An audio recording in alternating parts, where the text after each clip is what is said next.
On est aujourd'hui le mercredi 10 Shvat, on est le 16 janvier. On est toujours dans Parshat Beshalach et je voudrais voir avec vous aujourd'hui un point très important. Et on se rappelle que cette paracha est la paracha qui finalement termine totalement, définitivement la sortie d'Égypte. Comme je l'ai expliqué dans d'autres cours, la sortie d'Égypte se fait en 3 parachiotes, et dans chaque parachia, il y a un certain nombre de plaies, de makot, de coups que les Égyptiens reçoivent jusqu'à ce qu'ils lâchent prise. Dans la première paracha, il y a 3 semaines, Parshat Vaera, il y a 7 plaies. La semaine dernière, Parshat Bo, il y a 3 plaies. Et dans notre paracha, il y a une plaie ou un coup. C'est finalement la traversée de la mer, qui est le dernier coup que les Égyptiens reçoivent et qui finalement les pousse à lâcher prise complètement. Et véritablement, la fin de la sortie d'Égypte est dans notre paracha.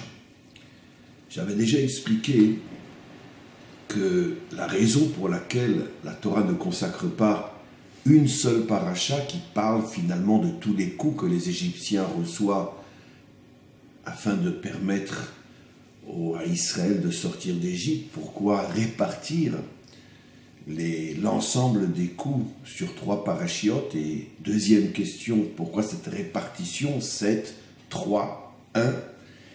J'ai expliqué bien sûr que cela correspond à un processus extrêmement profond qui s'enracine dans les secrets de la Torah. Et chacune des plaies, bon, j'aime pas ce mot, je ne trouve pas un mot en français adéquat, ça serait plus facile en hébreu.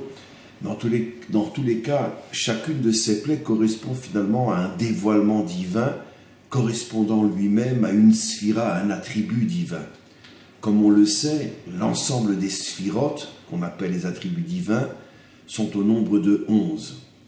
11, c'est-à-dire que celle qui est tout en haut s'appelle Keter, et après, qui signifie en vérité la couronne, on va le voir aujourd'hui, Keter, la couronne, et en dessous du Keter, en dessous de la couronne, il y a 10 autres sphirotes, 10 autres attributs divins, qui sont Chochma, Bina, Da'at, Chesed, Gvura, Tiferet, Netzar, Od, Yesod, Malchut. Bien sûr, j'ai parlé en chinois, j'ai parlé en hébreu. Pour ceux qui ne comprennent pas l'hébreu, vous n'avez bien sûr rien compris.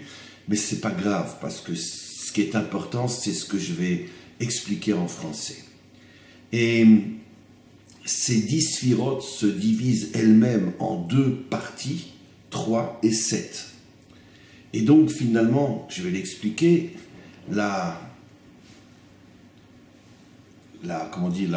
l'ensemble des 11 sphirotes se répartissent en 3 grandes catégories. Tout en haut, Keter, mais c'est une catégorie dans laquelle il n'y a qu'une seule sphira. Puis après, en dessous de Keter, il y a 3 sphirotes, Chochma, Bina et Da'at. Et en dessous des 3 sphirotes, Chochma, Bina et Da'at, il y a 7 sphirotes en bas qui vont de Chesed à Malchut. Et c'est la raison pour laquelle vous avez donc compris que l'ensemble des makot, les 11 makot, se divisent elles-mêmes en 3 grandes catégories, 7, 3, 1, mais en vérité du bas vers le haut, parce que la puissance, la force des makot a augmenté au fur et à mesure qu'on s'approchait de la sortie d'Égypte, et donc c'est la raison pour laquelle on commence par les 7 du bas. Il y a 3 semaines, dans la première paracha, Parshat Vaera, puis la semaine dernière, on n'a que 3 makot, et enfin, cette semaine, on n'a qu'une maka, la traversée de la mer, et la mer qui se referme sur les Égyptiens.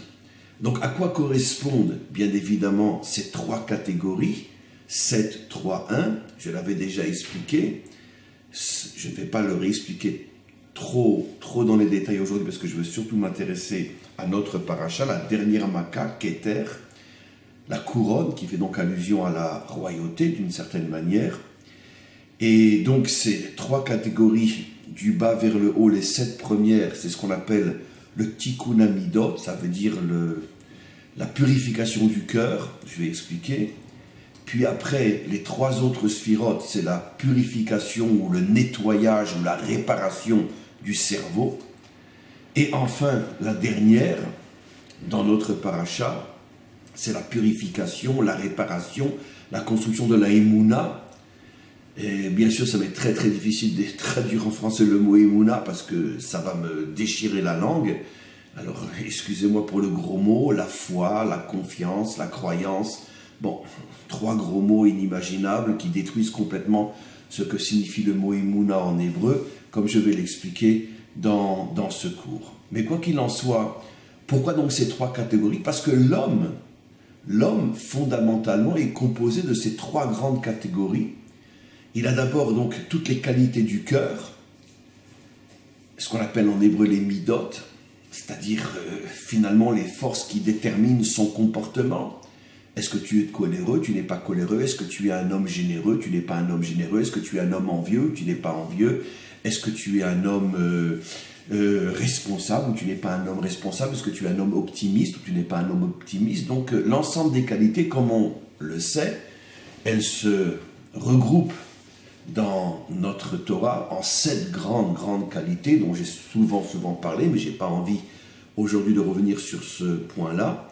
Et donc la première étape pour mériter d'être un homme libre, puisque bon, on explique d'après le sens profond des choses, au-delà de l'histoire, la Torah, c'est tout sauf une histoire, c'est essentiellement, exclusivement, uniquement une source qui nous transmet des messages. Et donc nous étions esclaves, des hommes soumis, des hommes finalement qui sont incapables de se prendre en main, qui sont incapables de décider de leur avenir, et qui surtout essentiellement sont absolument incapables d'adhérer au projet divin, c'est-à-dire de donner un sens profond, réel à leur existence. C'est ça, être un esclave, être soumis finalement à des forces, à des intérêts, à des idéologies qui n'ont strictement, absolument rien à voir avec le projet divin. Et donc pour devenir un homme libre et devenir l'associé du maître du monde dans le projet de la création et dans la finalité finalement de l'histoire humaine, pour être son associé, il faut être un homme libre, et pour être un homme libre, il faut d'abord t'assurer que ton comportement, que tes qualités, que les forces qui finalement construisent ton cœur, c'est-à-dire ton être, ton ressenti, soient des qualités pures, authentiques, nettoyées de toutes les saletés de ce monde. Et ça, c'est la première étape. Après, on arrive au tikkun, à la purification, la réparation du cerveau. Le cerveau qui est composé de 3 forces essentielles, la chorma, la bina, le da'at.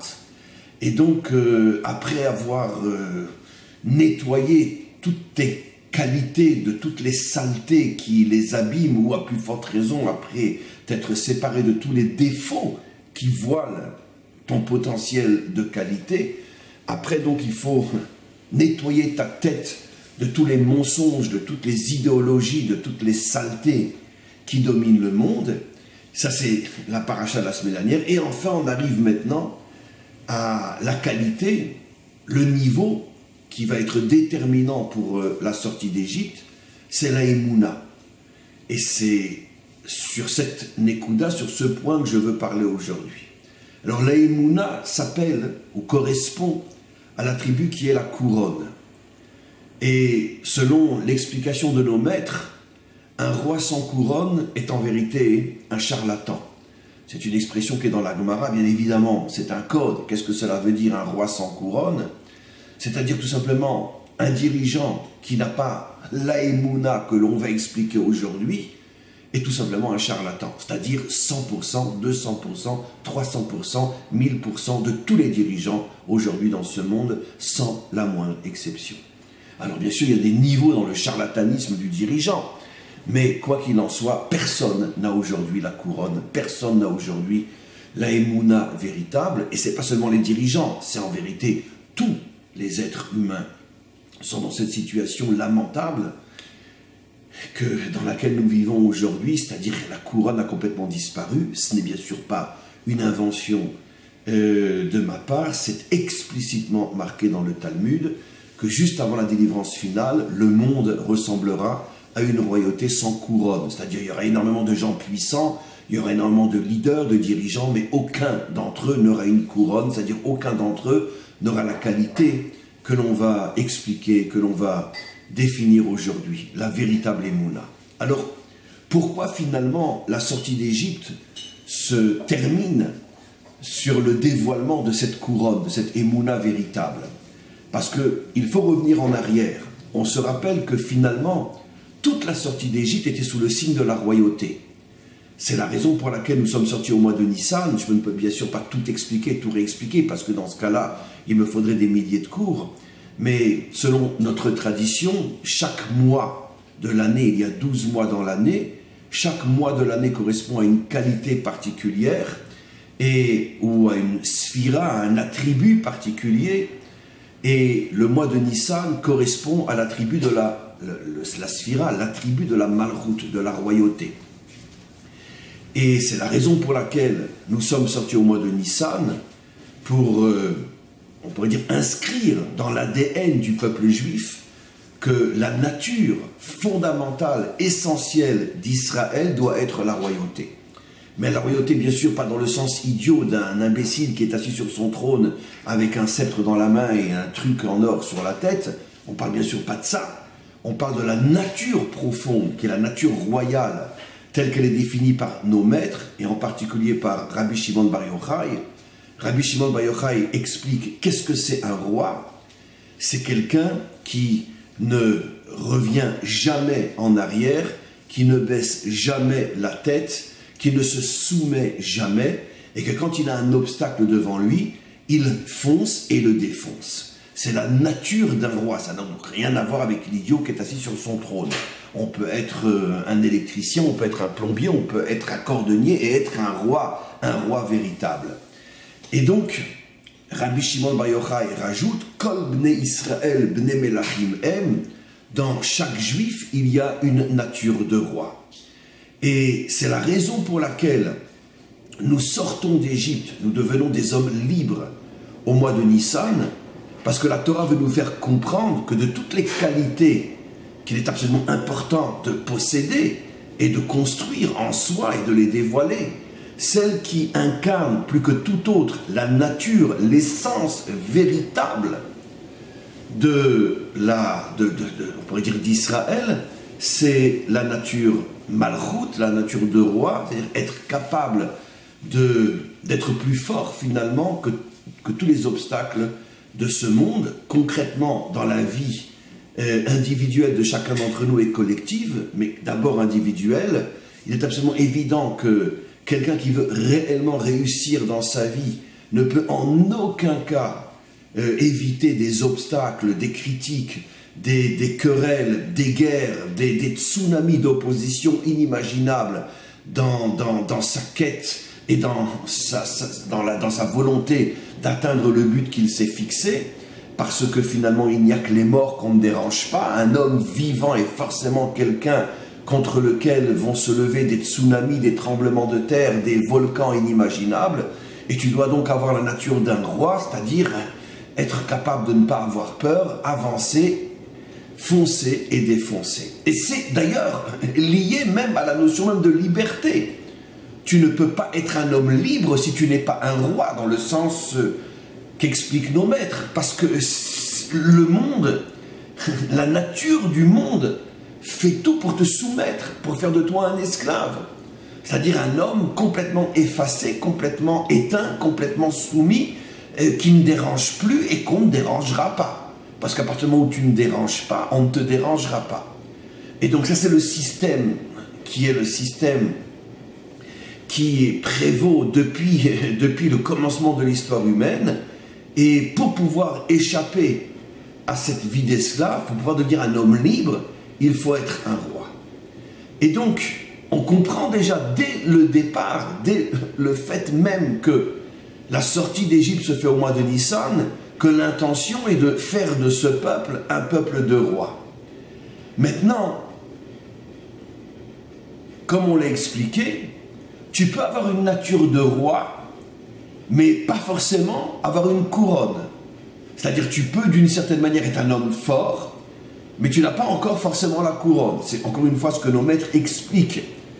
dans le Talmud que juste avant la délivrance finale, le monde sera rempli de rois sans couronne. Ça veut dire encore une fois d'hommes puissants, des politiciens, des hommes riches, des mafionnaires, tout ce qui salit notre monde aujourd'hui, mais sans couronne. Ça veut dire sans la Emouna véritable qui est le Spitz, qui est finalement, on pourrait dire, la preuve qu'il s'agit véritablement d'un roi et pas simplement d'un homme puissant qui puise sa puissance dans son pouvoir, dans son argent, dans sa méchanceté, dans sa force, peu importe.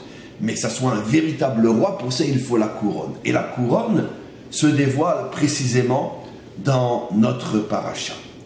Alors pour comprendre justement ce qu'est la couronne, ce qu'est la Emouna, on va revenir à un enseignement fabuleux des maîtres d'Israël, un enseignement bouleversant qui prouve encore une fois de plus que quand on lit la Torah, quand on essaye de la comprendre sans les maîtres d'Israël, c'est pas seulement qu'on passe à côté, c'est-à-dire qu'on passe même pas, on n'a rien, strictement rien.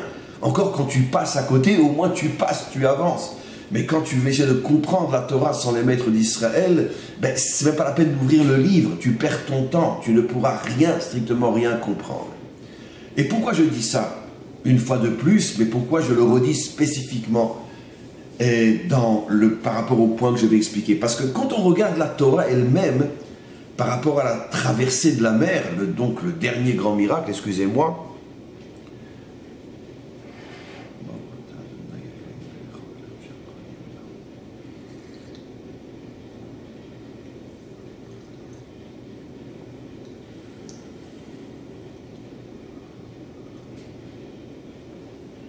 quand on regarde le texte de la Torah lui-même, on ne peut même pas imaginer ce que nos maîtres vont nous enseigner. Parce que dans le texte, il semblerait que c'est le bâton de Moshe et éventuellement le vent qui a soufflé toute la nuit qui ont ouvert la mer.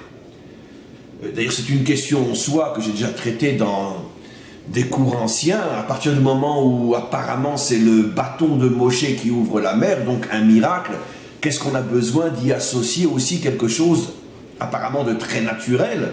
Le vent, la Torah elle-même dit un vent très très très fort a soufflé toute la nuit, et donc apparemment pour le sceptique on peut très bien dire que finalement c'est le vent qui a ouvert, un vent particulièrement fort qui, sa pression sur les eaux a fait que les eaux se sont repoussées et que finalement Israël a pu traverser, et au moment où le dernier juif est passé de l'autre côté, hop, le vent a cessé et la mer est revenue sur les Égyptiens.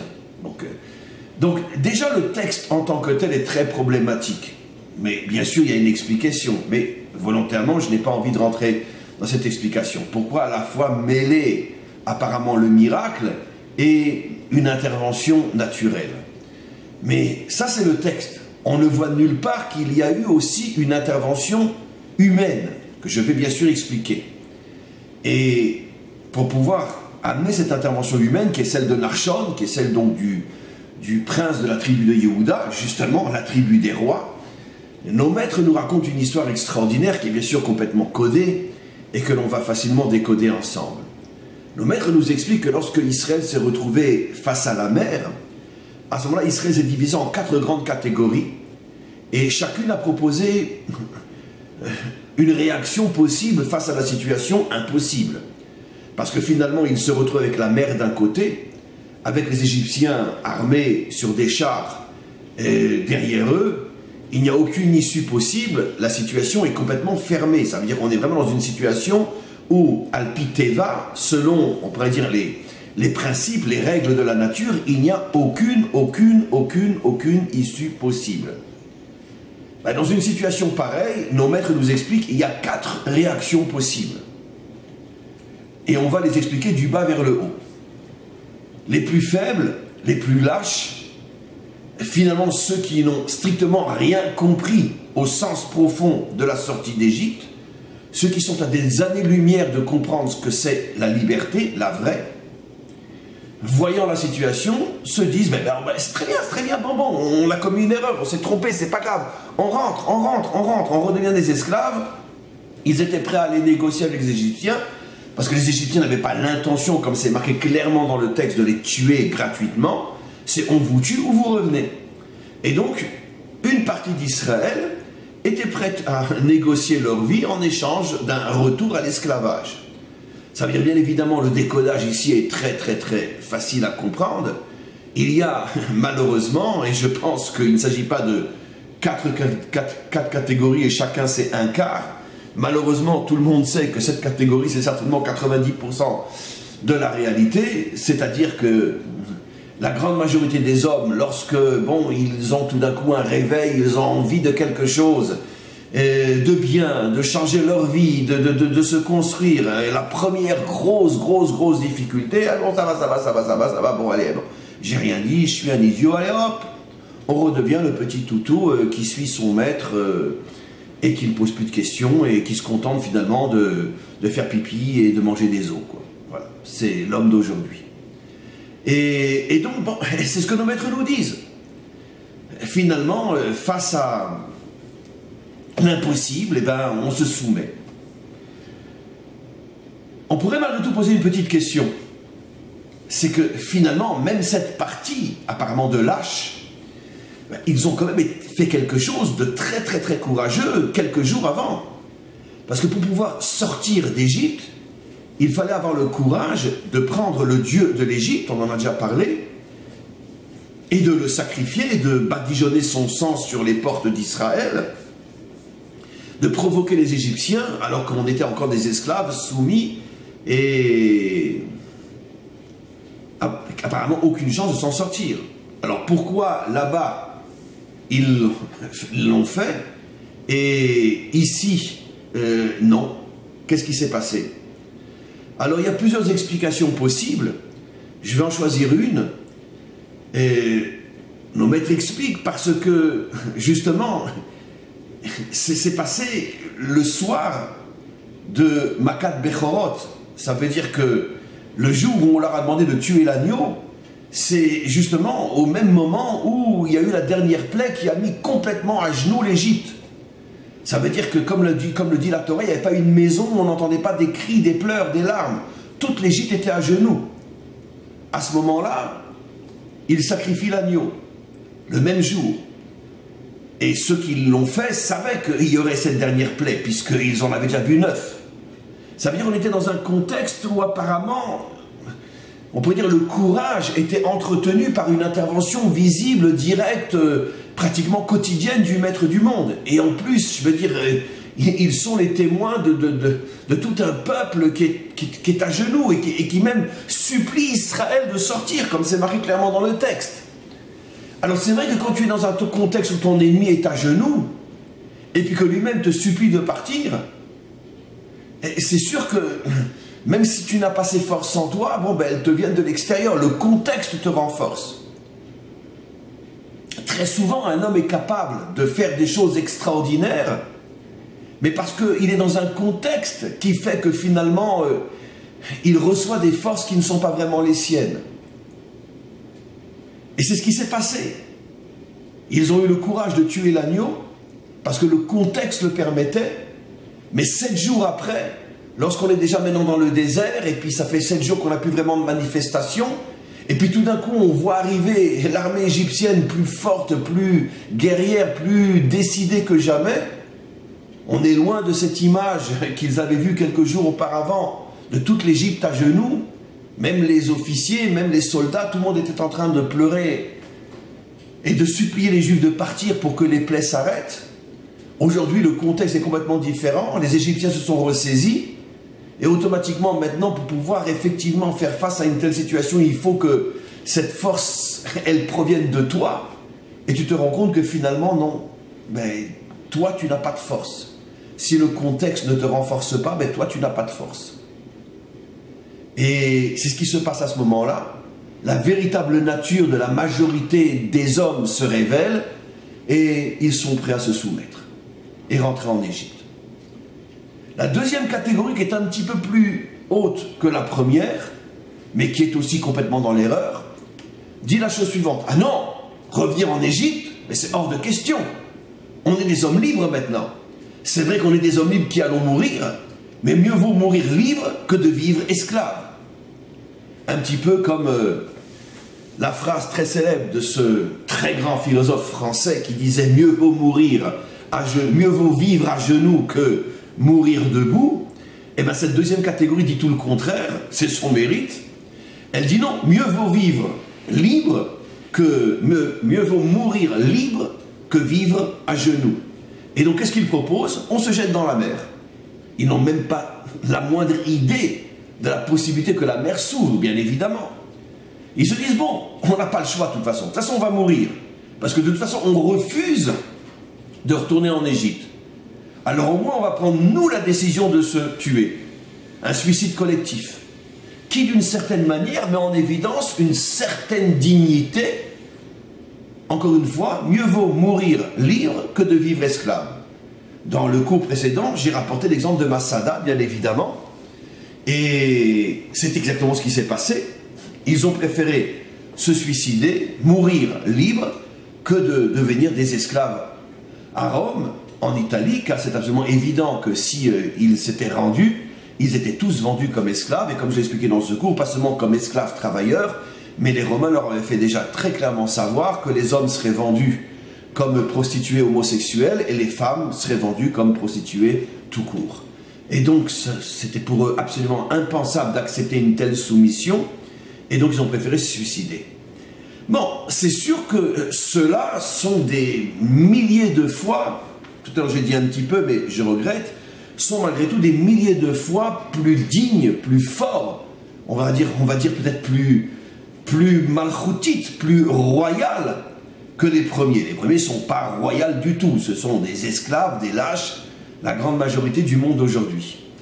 Et les deuxièmes, bon, c'est déjà quelque chose qui montre que bon, ils ont porté avec eux le message de la sortie d'Égypte. Mais c'est pas encore ça, parce que finalement, si c'est pour qu'on meure tous, alors pourquoi on est sorti d'Égypte? Comme disent nos maîtres, avec un minimum de bon sens, ils auraient dû se dire, mais attends, je comprends pas, le bon Dieu n'a quand même pas fait tout ça pour que finalement on devienne des poissons. C'est pas possible, ou on soit bouffé par des poissons. C'est pas possible, de telles manifestations dont on a été les témoins pour se retrouver dans l'eau, ça n'a aucun sens. Donc s'ils avaient eu un minimum de bon sens, ils auraient dû se dire que même si leur décision témoigne d'une certaine grande dignité, malgré tout, elle ne peut pas être la bonne, c'est absolument impossible. Vient la troisième catégorie. Troisième catégorie apparemment plus digne encore que les deuxièmes. Ils disent non, pourquoi se suicider? On a peut-être une chance de gagner. On va se battre. On va se battre contre les Égyptiens. Et certainement, un grand nombre d'entre nous vont mourir. Mais si on gagne, au moins on aura permis à ceux qui survivront de continuer le projet divin et de devenir véritablement des hommes libres. On est prêt à se sacrifier pour que notre peuple puisse exister. Voilà, là on est déjà dans du sérieux. Ça c'est déjà une catégorie qui montre qu'on a affaire à vraiment des gens qui ont compris comment le monde fonctionne. Tu veux aller quelque part, tu sais que c'est le bon chemin, vient quelqu'un qui te dit si tu avances je te dégomme, et bien tu le dégommes. Et si tu n'arrives pas à le dégommer, au moins tu auras essayé de continuer à avancer d'une manière vraiment digne, en te battant. Donc cette catégorie apparemment commence à illustrer véritablement la nature d'un homme libre, ou qui veut le devenir. Et on a la quatrième catégorie, celle de Moshe, qui représente la catégorie de ceux qui ne peuvent plus se battre physiquement, parce que ce sont des gens âgés, comme Moshe qui a 80 ans, et qui sont des gens qui sont beaucoup plus spirituels, et qui n'ont pas, on pourrait dire, ni l'entraînement, ni la nature d'un combattant dans le sens physique du terme. Eux disent, bah, ben, nous on va utiliser aussi notre arme, c'est-à-dire on rejoint la troisième catégorie, nous aussi on va se battre, mais on va se battre avec l'arme spirituelle, la seule que l'on peut vraiment utiliser à notre âge, à 81 ans. Je ne peux pas prendre une épée, c'est évident, mais par contre, je suis un homme qui, avec ma bouche, est capable de provoquer des miracles. Moshe l'a déjà prouvé, et donc nous, on va prier, et comme ça, notre combat va accompagner le vôtre, dit la quatrième catégorie à la troisième catégorie, vous avec l'épée terrestre, nous avec l'épée spirituelle, ensemble, c'est sûr qu'on va gagner, parce que Hachem n'a quand même pas fait tout ça pour rien, et on finira par continuer notre chemin et finalement terminer cette sortie d'Égypte. Voilà les 4 groupes. Tout le monde, si on s'arrête là, tout le monde comprend qu'apparemment les 2 groupes qui ont raison, parce que finalement qu'est-ce qu'on peut faire d'autre? C'est les 2 derniers. Le groupe de Moshe, la prière, et le groupe des jeunes guerriers qui est prêt à se battre réellement. Et finalement, d'après notre tradition, Hachem intervient. Il y a bien sûr une allusion dans le verset, car aucune tradition d'Israël ne vient de nulle part.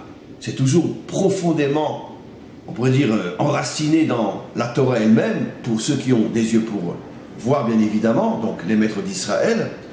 Il y a un verset qui dit, à ce moment-là, « Matitzakelai »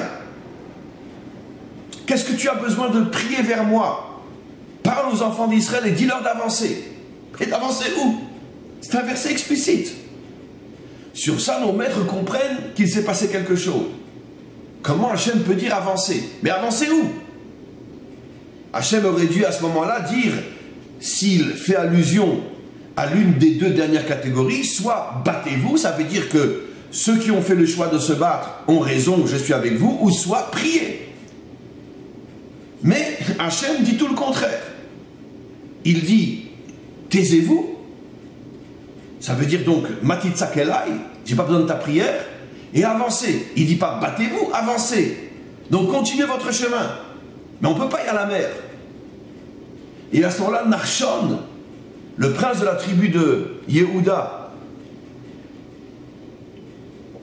comprend le message, il arrive à le décrypter, il dit, j'ai compris. Hachem veut que l'on avance dans l'eau. Pas pour se suicider, bien évidemment, pas comme la 2e catégorie. Mais il faut avancer. Mais il faut avancer, mais c'est stupide. Tu veux avancer quoi? Tu veux avancer où? On ne peut pas traverser l'océan. On avance. Il rentre dans l'eau. Au début, il est le seul à avoir ce courage complètement fou. Il rentre dans l'eau. Et l'eau monte, monte, monte. Et quand elle lui arrive jusqu'au nez, elle s'ouvre. Voilà ce que disent nos maîtres. Et à ce moment-là, tout Israël comprend qu'effectivement, les 4 catégories se sont trompées. La seule bonne décision qu'il fallait prendre, c'est celle que Nachshon a prise. Tu avances, un point, c'est tout. Mais t'avances où? T'avances comment? Ne pose pas de questions, avance. Il a avancé et le miracle s'est produit.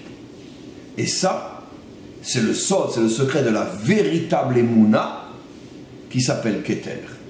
Avancer lorsqu'il n'y a aucune raison d'avancer.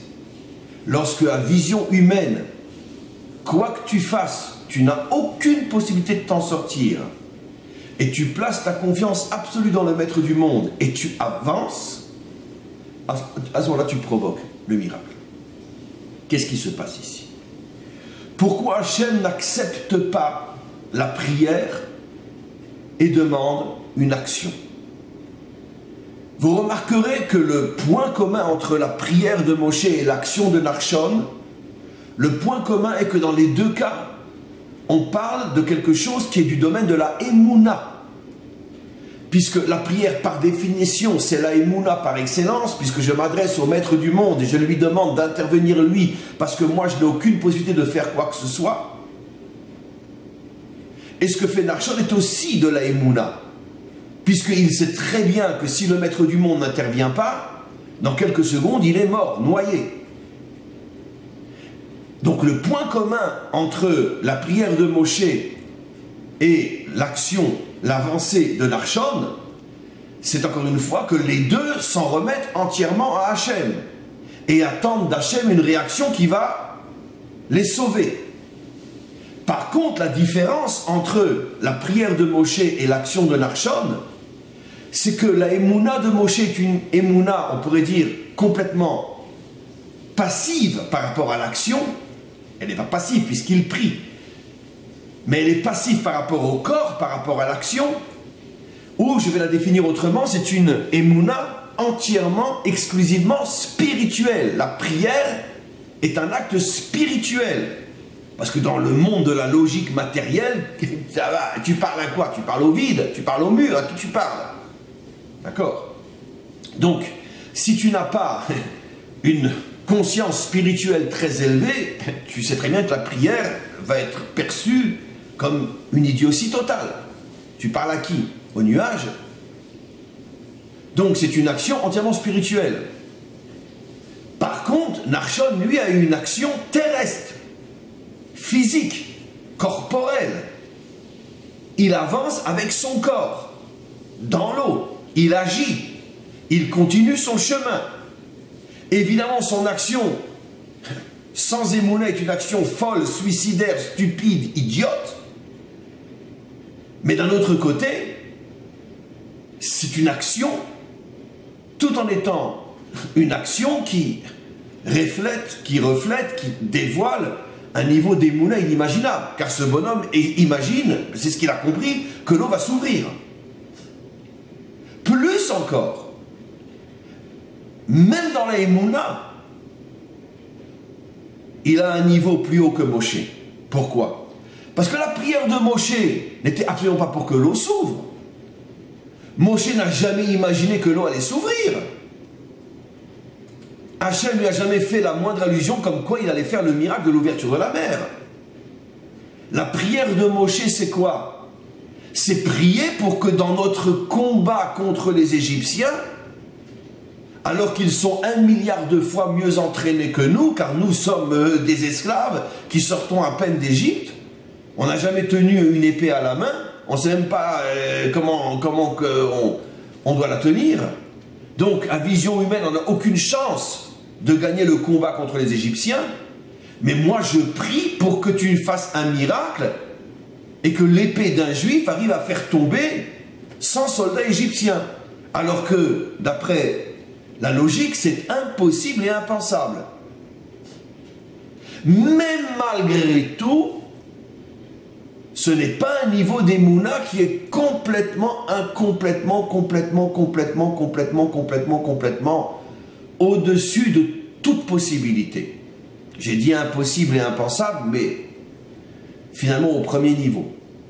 Parce qu'on a déjà vu dans l'histoire humaine des hommes faibles, des groupes faibles, des peuples faibles, finalement, à force de détermination et de sacrifice de soi, gagner. On l'a vu dans toute l'histoire humaine.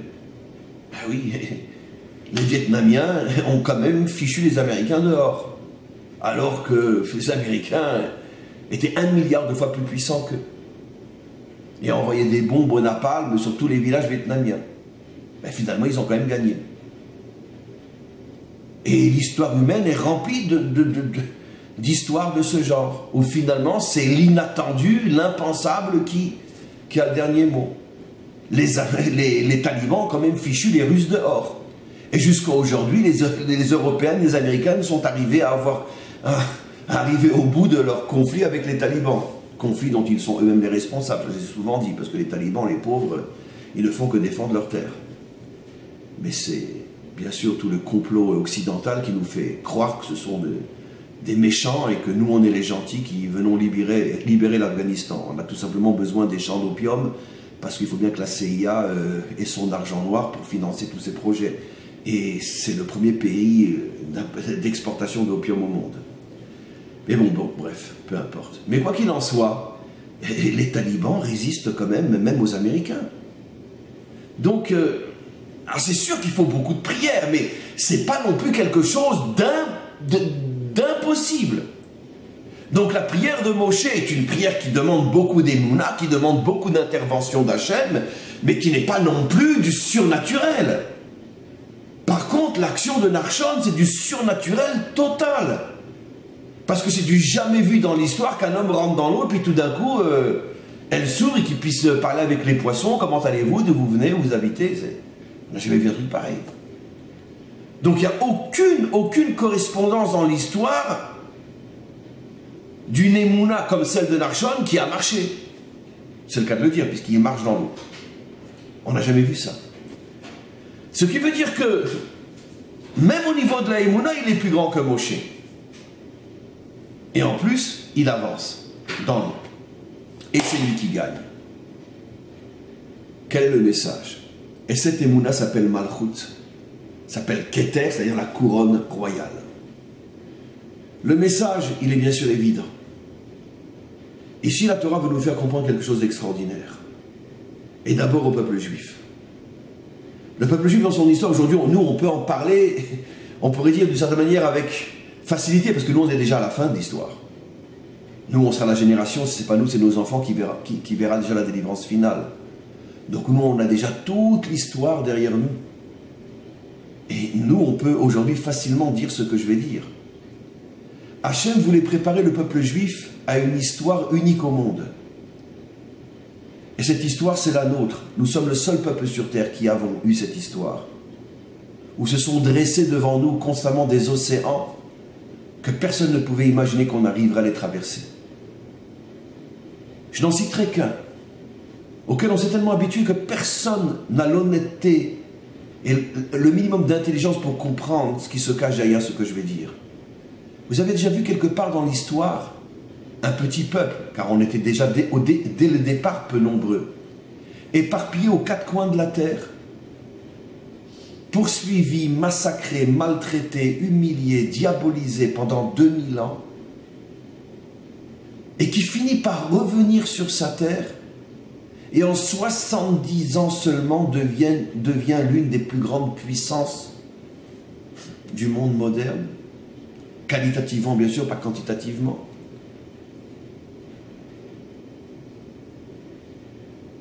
Comment c'est possible?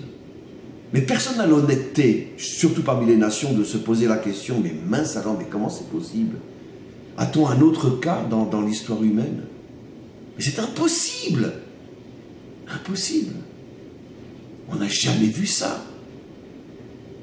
Lorsque des immigrés, même par milliers, sont arrivés en France, ben, ils sont devenus français. Et tous les Italiens, les Portugais, les Polonais qui sont arrivés en France dans les années où a commencé, dans notre génération, je parle d'une forte immigration, il y a 40 ans, il y a 50 ans, sont devenus complètement français.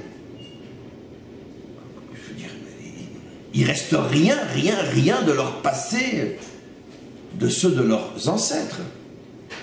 Ils ne voudraient même pas retourner en Pologne ou je ne sais où, en Sicile ou en Italie ou peu importe, au Portugal ou... Non. Vous demandez à un Irlandais américain aujourd'hui ou un Italien d'origine américain, l'un des plus grands maires de New York était d'origine italienne, demandez-lui s'il a encore la moindre sensibilité, l'an prochain à Rome. Nous, on a pendant des millénaires dit l'an prochain à Jérusalem. C'est du jamais vu. Lorsqu'une minorité d'immigrés arrive dans un endroit, ben, elle s'assimile complètement. Chez nous aussi, il y a eu des assimilés, mais pas au point de détruire notre peuple. C'est du jamais vu, un truc pareil. Surtout qu'encore une fois, je veux dire, avec tous les massacres et tout ce que le monde entier a fait pour nous faire disparaître, en 70 ans, l'une des plus grandes puissances du monde.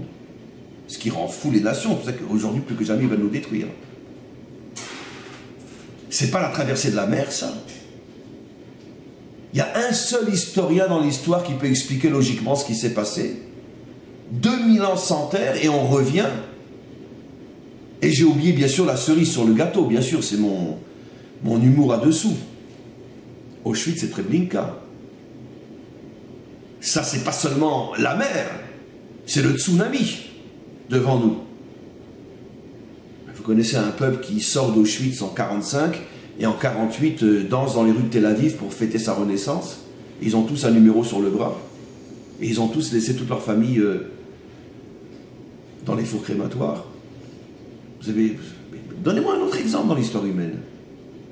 En 3 ans, mais n'importe quel peuple, il lui aurait fallu 150 milliards d'années rien que pour se remettre les cases dans la tête de ce qu'il a traversé. Non. Ça veut dire que dès le début de la sortie d'Égypte, Hachem nous a prévenus.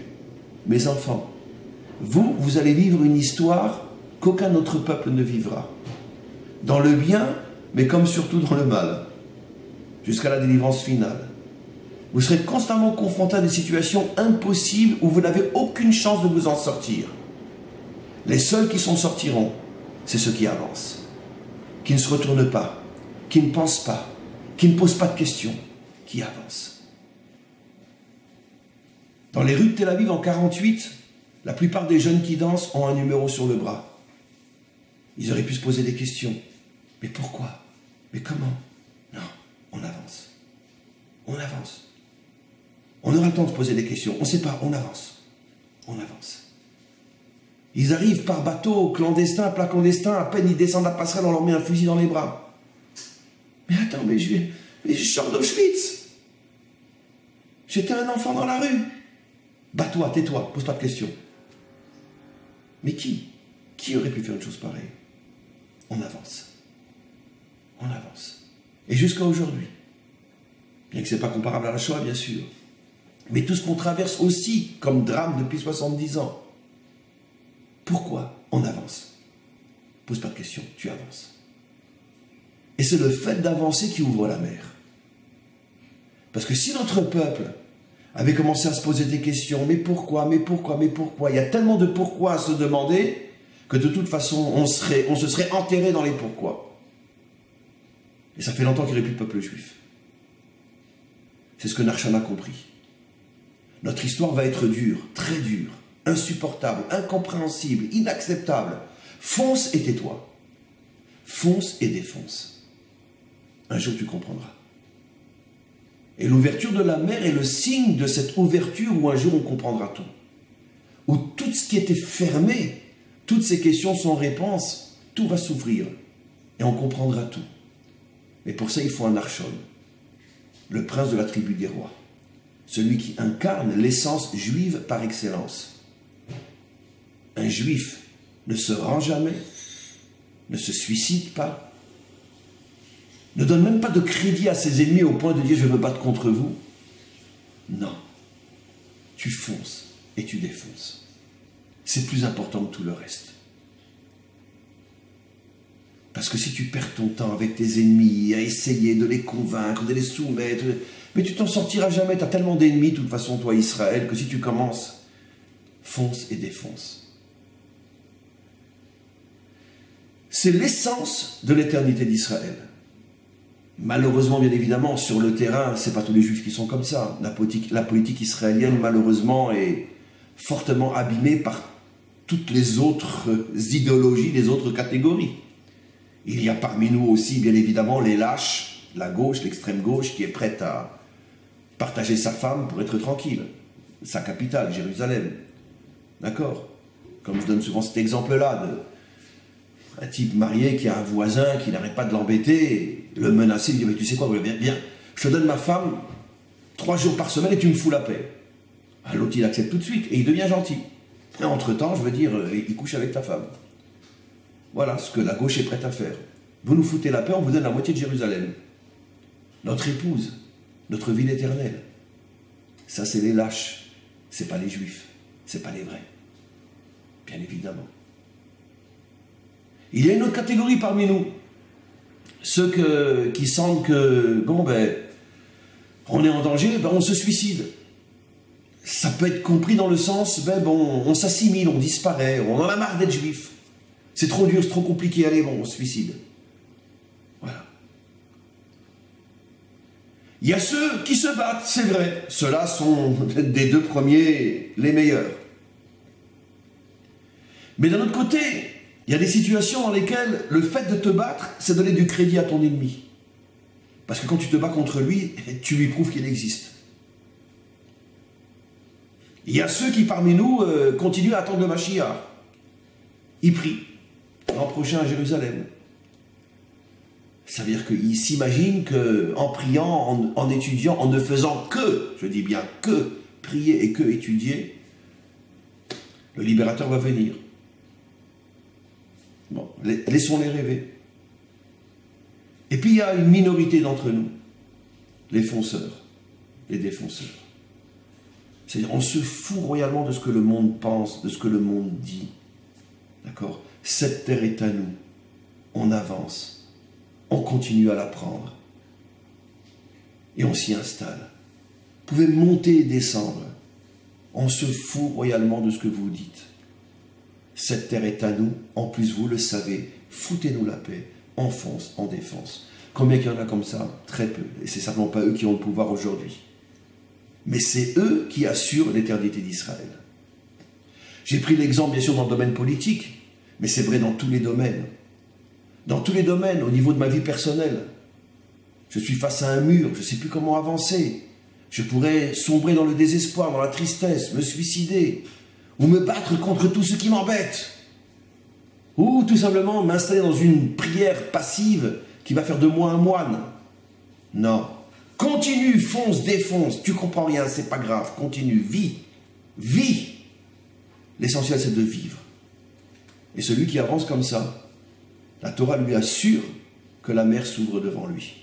Tous les obstacles disparaissent comme s'ils n'avaient jamais existé.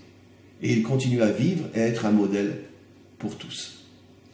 Voilà, Bezrat Hashem, le message extraordinaire de cette paracha. Et en attendant à tous et à toutes, une très bonne fin de semaine et un très très bon Shabbat.